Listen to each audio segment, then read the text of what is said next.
Hello friends, आज 10 अप्रैल है और 10 अप्रैल को हम लोग विश्व होम्योपैथिक दिवस मना रहे हैं। आइए देखते हैं 10 अप्रैल को विश्व होम्योपैथिक दिवस। WHD हर साल 10 अप्रैल को चिकित्सा के होम्योपैथिक प्रणाली के संस्थापक और जनक doctor Christian Friedrich Samuel Hahnemann को श्रद्धांजलि देने के लिए विश्व होम्योपैथिक दिवस मनाता है और इस दिन का मुख्य उद्देश्य सार्वजनिक स्वास्थ्य और होम्योपैथिक चिकित्सा के बारे में ज्ञान फैलाना है। वहीं देखेंगे 10 अप्रैल को सिबलिंग डे मनाते हैं, भाई बहनों का सम्मान करने के लिए और स्नेह दिखाने के लिए, एक दूसरे की सराहना करने के लिए हर साल 10 अप्रैल को राष्ट्रीय भाई बहन दिवस मनाया जाता है। वहीं देखें हिस्ट्री ऑफ द डे में तो 10 अप्रैल को बीरबल साहनी जी का निधन हुआ था और ये एक भारतीय जीवाश्म वैज्ञानिक थे जिन्होंने भारतीय उपमहाद्वीप के जीवाश्मों का अध्ययन किया था। 1946 में लखनऊ में बीरबल साहनी पूरा वनस्पति विज्ञान संस्थान की स्थापना की इन्होंने और उनका मुख्य योगदान भारत के जीवाश्म पौधों के अध्ययन और पौधों के विकास में था।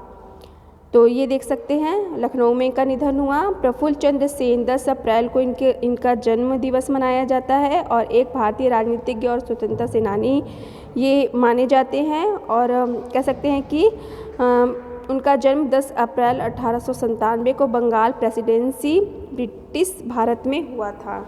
वहीं देखिए धनंजय रामचंद्र गाडगिल को तो 10 अप्रैल को इनका जन्म दिवस मनाया जाता है, जिन्हें DR गाडगिल के नाम से भी जाना जाता है। ये एक भारतीय अर्थशास्त्री थे और वह Gokhale institute of politics and economics Pune के संस्थापक और निर्देशक थे। भारत सरकार ने 2008 में उनके सम्मान में एक स्मारक डाक टिकट भी जारी किए थे और उनकी सेवाओं को मान्यता दी थी। वहीं अगर और भी कुछ ऐतिहासिक चीज़ें देखें तो किशोरी रविंद्र अमोनकर जी का जन्म भी 10 अप्रैल को ही हुआ था और ये एक प्रमुख भारतीय शास्त्रीय गायक थे जो जयपुर घराने या विशिष्ट संगीत शैली साझा करने वाले संगीतकारों के समुदाय से संबंधित थे।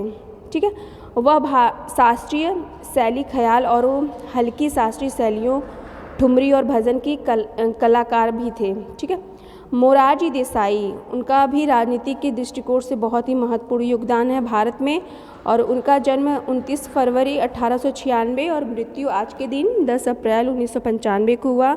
ये एक भारतीय स्वतंत्रता कार्यकर्ता जिन्होंने 1977 और 1979 के बीच भारत के चौथे प्रधानमंत्री के रूप में कार्य किया था। वह जनता पार्टी से संबंधित थे। राजनीति में अपने लंबे कैरियर के दौरान उन्होंने सरकार में कई महत्वपूर्ण पदों पर कार्य भी किया। ठीक है, वहीं हम देखें और साथ ही साथ उन्हें भारत के सर्वोच्च नागरिक सम्मान भारत रत्न से भी सम्मानित किया गया था। 10 अप्रैल 1995 को 99 वर्ष की आयु में उनका निधन हो गया था। वहीं ठकाजी शिवशंकर पिल्लई को देखते हैं कि 17 अप्रैल को इनका जन्म और आज के दिन 10 अप्रैल 1999 को इनकी मृत्यु हुई थी, जो अपने जन्म स्थान के बाद लोकप्रिय रूप से ठकाजी के नाम से जाने जाते हैं। एक भारतीय उपन्यासकार और मलयालम साहित्य के लघु कथाकार थे। वही देखा जाए इसके साथ साथ इनको और भी देखते हैं कि क्या क्या उपलब्धियाँ थी। तो कह सकते हैं कि उन्होंने उत्पीड़ित वर्गों के जीवन पर ध्यान केंद्रित करते हुए 30 से अधिक उपन्यास और 600 से अधिक लघु कथाएं लिखी थी। मणिशंकर अय्यर एक सिविल सेवक, राजनयिक और एक भारतीय राजनीतिज्ञ। उन्होंने 10वीं लोकसभा और 13वीं लोकसभा और 14वीं लोकसभा में तमिलनाडु के माइलादुथुरई निर्वाचन क्षेत्र का प्रतिनिधित्व भी किया था। प्रेम कुमार धूमल, तो प्रेम कुमार धूमल के बारे में कहें तो ये एक भारतीय राजनेता और 2017 के हिमाचल विधानसभा चुनाव के लिए भारतीय जनता पार्टी के मुख्यमंत्री के पद पे के उम्मीदवार थे और जिसमें वह अपनी सीट हार गए। उन्होंने पहले 2 बार मार्च 1998 से मार्च 2003 तक और फिर 1 जनवरी 2008 से 25 दिसंबर 2012 तक हिमाचल प्रदेश के मुख्यमंत्री के रूप में कार्य किया।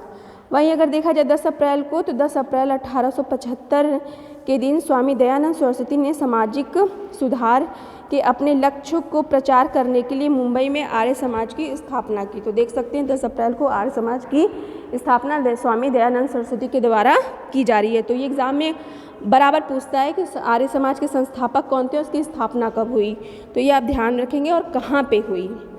वहीं देखें 10 अप्रैल 1972 के दिन जैविक हथियारों पर के विकास, उत्पादन और भंडारण पर जैविक हथियार संधि के जरिए रोक लगा दी गई और इस पर 150 ज़्यादा देशों ने हस्ताक्षर भी किए। 10 अप्रैल 1973 को पाकिस्तान ने संविधान में संशोधन कर जुल्फ़िकार अली भुट्टो को राष्ट्रपति के स्थान पर प्रधानमंत्री बनाया था। तो ये कुछ प्रमुख कह सकते हैं कि घटनाएं 10 अप्रैल के दिन। चैनल पे बने रहें और ऐसे ही डेली प्रत्येक दिन के informative video history of the day में आपके सामने लाते रहेंगे।